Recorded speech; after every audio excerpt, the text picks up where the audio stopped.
Сәлеметсіздер ме достар? Дәл менің арнамды таңдағандарыңызға үлкен рахмет. Менің каналымнан сіздер түрлі бағыттағы оңай дайындалатын әртүрлі рецепттерді таба аласыздар. Ал бүгін біз сіздермен сырты қытырлап, іші жұп-жұмсақ тығыз болып тұратын лепешка нанын ерекше жолмен дайындайтын боламыз. Видеоны соңына дейін көруге кеңес беремін. Ал толық керек ингредиенттердің мөлшерін видеоның астында описание бөлімінде жазбаша түрде қалдыратын боламын. Менімен бірге болыңыздар, ал ендеше бастайық. Ең алдымен таза бір ыдысымызға жылы сүтті құятын боламыз, және оның үстінен дәл сол температурадағы жылы суды құятын боламыз. Нанды илеу үшін сіздер тек суды пайдалансаңыздар да болады. Оның үстінен тұз саламыз, қант саламыз және ашытқымызды салып, жақсылап араластырамыз.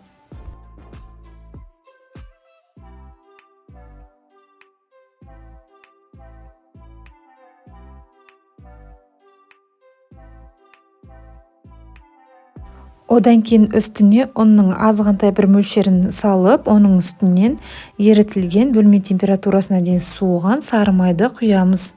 Ары қарай нанды қолмен илеп бастаймыз.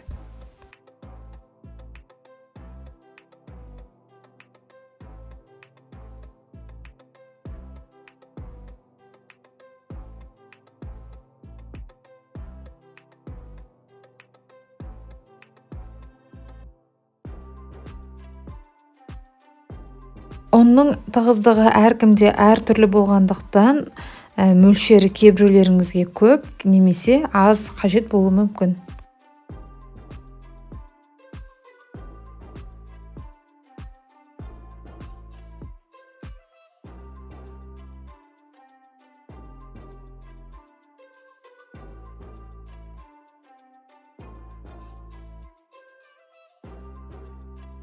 Қамырдың басы бірігіп, қолдарыңызға жабыспайтындай болса болғаны, одан артық ұнды көп қосудың қажеті жоқ. Июін жақсылап қандырып илеп болғаннан кейін ыдысқа салып, бетін жауып, жылы жерге 1 сағатқа қоямыз. Мен 40 градустағы духовкада қоямын, сонда наным тез көтерілетін болады. Қамырымыз көтерілді, үстел үстіне аздап ұн сеуіп, нанымызды түгелімен түсіреміз және аздап сопақша форма беріп, қамырды 1/3 бөлікке бөлеміз. Сонда бізде 3 күлше нан шығатын болады. Сіздер духовкаларыңыздың көлеміне қарай кішірек немесе үлкенірек етіп жасауларыңызға да болады.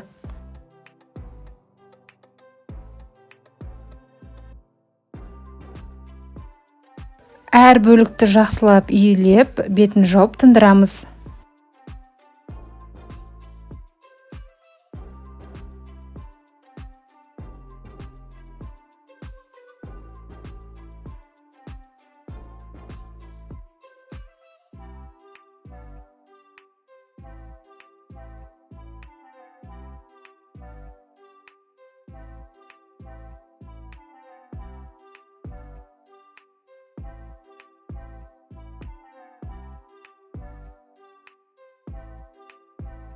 Дәл осы қалпында 15 минут тұруы қажет.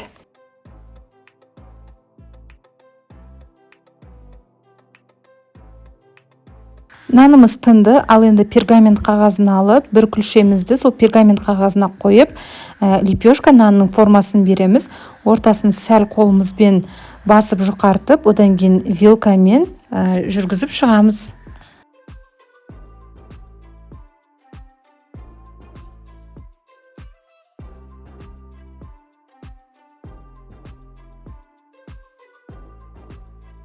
Мантаваркадағы суымыз қайнағанша бетін орамалмен жаба тұрамыз. Әбден қайнаған мантаварканың бетіне пергамент қағазымен нанды қойып 3 минуттай ұстаймыз.